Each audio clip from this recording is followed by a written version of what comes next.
The weekend getaway had been my idea. I thought hiking in Pinewood Mountains would give Sarah, my lover, and me a much-needed break from the grind of city life. The forest was breathtaking when we arrived that morning, ancient trees stretching toward the sky, their leaves shimmering in the sunlight like emeralds. The air was crisp and pure, a far cry from the polluted streets we were used to.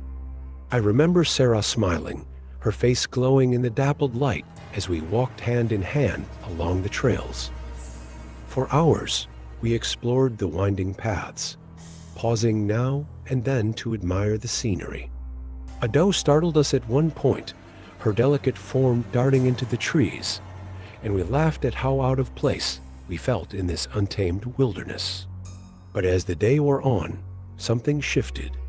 The sunlight faded, shadows growing longer with every passing minute. What had felt like an inviting sanctuary began to feel different, unfamiliar. The trails twisted in ways they hadn't before, or at least that's how it seemed. Each fork we chose led us deeper into the forest, the trees becoming denser, their trunks snarled and twisted like arthritic fingers. I tried to stay calm, but the uneasy look on Sarah's face made it harder. "Let's just retrace our steps," I suggested, squeezing her hand. We've been trying that for hours, Neil. She replied, her voice trembling. I could hear the fear creeping in, and it was contagious. The sounds of the forest grew louder as the light dimmed. The wind rustled the leaves in a way that made my skin crawl, almost as if the trees were whispering secrets we weren't meant to hear. Once or twice, I caught what sounded like faint footsteps, and I couldn't shake the feeling that we were being watched. Distant animal cries pierced the silence, sharp and sudden, making Sarah flinch. I tightened my grip on her hand and tried to focus on finding the trail, but the woods seemed to stretch on endlessly. And then, out of nowhere, the trees opened up into a small clearing. Relief washed over me for a moment until I saw what stood in the center. The cabin was a wreck, its roof sagging and its wooden walls warped and weather-beaten. Cracked windows reflected the dim light from my flashlight in sharp, jagged glints. The sight of it made me uneasy, but it was better than the alternative, spending the night out here, exposed to the elements and whatever else might be lurking in the woods. Maybe we should keep walking. Sarah said, tugging at my arm. I shook my head, trying to sound confident. It's too dangerous out here. We'll stay until morning. She hesitated, but followed as I led her up the creaking steps of the porch. The wood groaned under our weight, and the door gave way with a long, mournful creak as I pushed it open. The air inside hit me like a wall thick, stale, and sour with decay. Dust blanketed the floor in a way that told me no one had been here in years, but something about the place felt off. My flashlight beam cut through the dimness, revealing cracked walls and cobwebs that draped the corners like funeral veils. And then I saw the writing. It was everywhere. Crimson words were scrawled across every inch of the walls, jagged and uneven as though written in a frenzy. The message was clear, repeated over and over. Leave, leave, leave. I swallowed hard, trying to push down the wave of unease clawing its way up my throat. Slowly, I reached out, my hand trembling as my fingers brushed against the letters. Wet. I yanked my hand back as though burned, staring at the slick red substance on my fingertips. It was too thick to be paint too warm. Is that paint? Sarah asked, her voice quivering. I didn't answer. Wiping my hand on my jeans, I forced myself to keep my voice steady. It's fine, I said, though I didn't believe it. Let's find somewhere to rest. Sarah's hesitation was palpable. She looked at the walls again, her flashlight beam tracing the words. For a moment, I thought I saw them glisten as if they'd just been written. I shook off the thought. I had to stay calm for her sake. Wrapping my arm around her shoulders, I led her deeper into the cabin, forcing myself not to look back at the writing. The words stayed with me though, etched into my mind like a warning I couldn't ignore. Leave. Upstairs, we found a small room with a single mattress shoved against the far wall. I say mattress, but it barely resembled one. Its fabric was torn and riddled with dark stains, the kind you didn't want to think too hard about. The air felt heavier up here, damp and sour, as if the walls had soaked up years of rot and despair. Better than nothing, I muttered, though my voice sounded hollow even to me. Sarah didn't reply.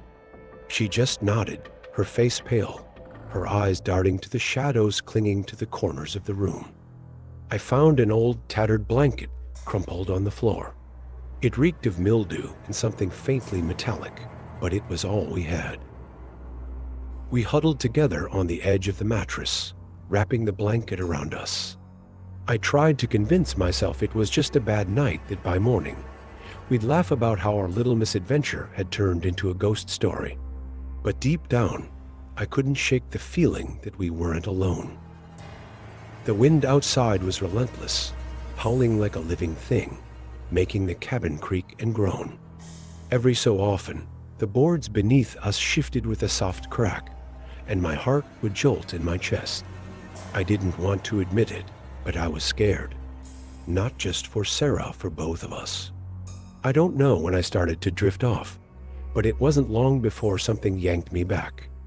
A noise. Soft. Faint. A rustling sound just outside the cabin. My eyes snapped open, and beside me, Sarah sat bolt upright. Her wide eyes met mine. Did you hear that? She whispered, her voice tight with fear.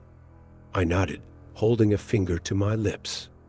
I strained to listen, every muscle in my body tensed like a coiled spring. The sound came again, louder this time. It wasn't just the wind. It was deliberate, like footsteps crunching on dry leaves. I'll check, I said, my voice steadier than I felt. I couldn't let Sarah see how rattled I was.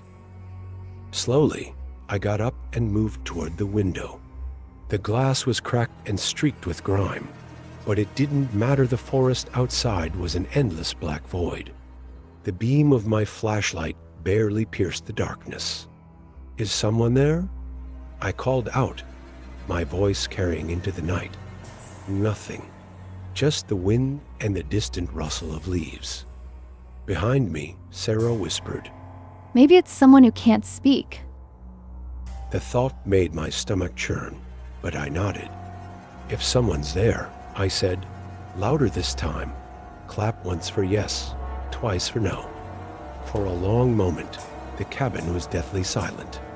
My pulse thudded in my ears, each beat louder than the last. Then, clap. The sound rang out, sharp and unmistakable. My breath caught in my throat. I stood frozen, staring into the darkness.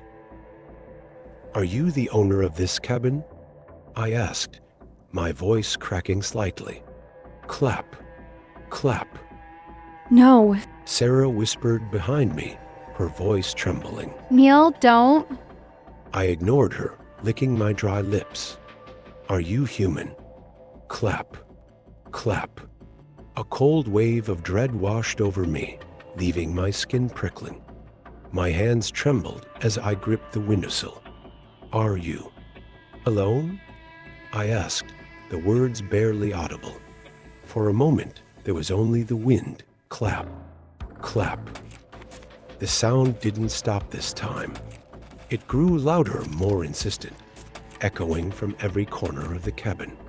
The walls seemed to vibrate with each deafening clap, the noise pounding in my chest like a drum. Neil, Sarah whispered sharply, her voice barely cutting through the cacophony. I turned to see her pointing at the bedroom door. My stomach dropped. It was open. We'd closed it earlier. I was sure of it. Beyond the doorway, the floorboards creaked, each sound slow and deliberate, as if something was coming up the stairs. "Neil," Sarah whispered again, her voice trembling. "We're leaving," I said, grabbing her arm. My voice sounded distant, as if it belonged to someone else. We stumbled down the stairs, the old wooden steps groaning beneath our weight. I kept my flashlight trained ahead, the beam flickering as if the light itself was afraid to illuminate what lay beyond. The front door was just ahead. Freedom. Safety. I reached for it, my fingers brushing the cold metal of the handle, but before I could turn it, a single, ear-splitting clap thundered through the air. The force of it shook the cabin, rattling the walls and sending dust cascading from the ceiling. I froze, my hands still on the handle. "Neil," Sarah whimpered, tugging at my arm. "Wait," I said, my voice barely above a whisper. I turned back toward the stairs, my heart pounding so hard it felt like it might burst. The creaking steps resumed, louder now, heavier. Then I saw it, a shadow stretching across the far wall. It was long and distorted, its movements jerky and unnatural, as if whatever was casting it didn't quite understand how to walk. The flashlight flickered again, then died, plunging the room into suffocating darkness. For a moment, there was only silence. Then, from somewhere behind us, came a single, deliberate clap. Weeks after Neil and Sarah's disappearance, their families grew increasingly desperate. Calls went unanswered, their car was found parked at the trailhead, and their phones last pinged somewhere deep within the Pinewood Mountains. It wasn't like Neil or Sarah to vanish without a word. The couple's parents clung to hope, organizing search parties and pleading with authorities for action. The Pinewood Mountains were vast and treacherous, but local police mobilized with experienced rangers and volunteers combing the forest. Helicopters buzzed overhead, their searchlights cutting through the thick canopy. On the ground, search dogs sniffed through dense underbrush, pausing occasionally to bark into the oppressive silence. But days turned into weeks, and despite their efforts, there was no sign of Neil or Sarah, no tracks, no discarded belongings, no evidence they had ever been there at all. What baffled the search teams most were the conflicting accounts from hikers who claimed to have seen the couple. A group reported spotting them days after their disappearance, walking along the ridge of a distant trail. "They were just standing there, staring at us," one hiker recalled. "But when we waved, they didn't respond. They just turned and walked into the trees." Another pair of hikers swore they heard voices echoing through the woods, a man and a woman arguing, though they couldn't make out the words. When they tried to follow the sounds, the voices abruptly stopped, leaving only the unsettling rustle of leaves. Eventually, the search was called off. Officials attributed the disappearance to a tragic accident, citing the dangers of the unforgiving terrain, but the families refused to give up hope. They returned to the mountains often, leaving flyers and calling out their names, their voices swallowed by the endless forest. Months later, a group of hikers stumbled upon a dilapidated cabin in a secluded clearing. Its appearance was haunting, its roof sagging under years of neglect, and its walls adorned with crimson graffiti. The repeated warnings, "Leave, leave, leave," seemed almost alive, their hue unnervingly vibrant despite the passage of time. The hikers stepped inside cautiously. Dust covered the floor in a thick layer, undisturbed by human presence. Broken furniture lay scattered, and cobwebs draped every corner.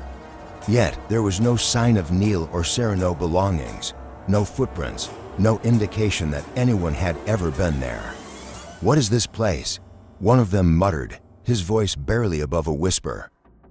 Another pointed to the walls, her face pale. This isn't paint." The group quickly left, spooked by the eerie atmosphere. But as they retreated into the forest, one of them swore he heard something, a faint sound, carried by the wind. It was rhythmic, almost like footsteps at first, but then it became unmistakable. Clap, clap, clap. The sound echoed softly through the trees, growing fainter as they hurried away. Stories began to spread among hikers and locals about the cabin. Some claimed it moved, appearing in different parts of the mountains like a predator stalking its prey. Others spoke of hearing faint whispers when the wind was still or seeing shadowy figures darting between the trees at dusk. On rare nights when the forest grew unnaturally quiet, those who dared camp nearby reported hearing at the eerie, deliberate sound of hands clapping. Even now, the Pinewood Mountains hold their secrets close.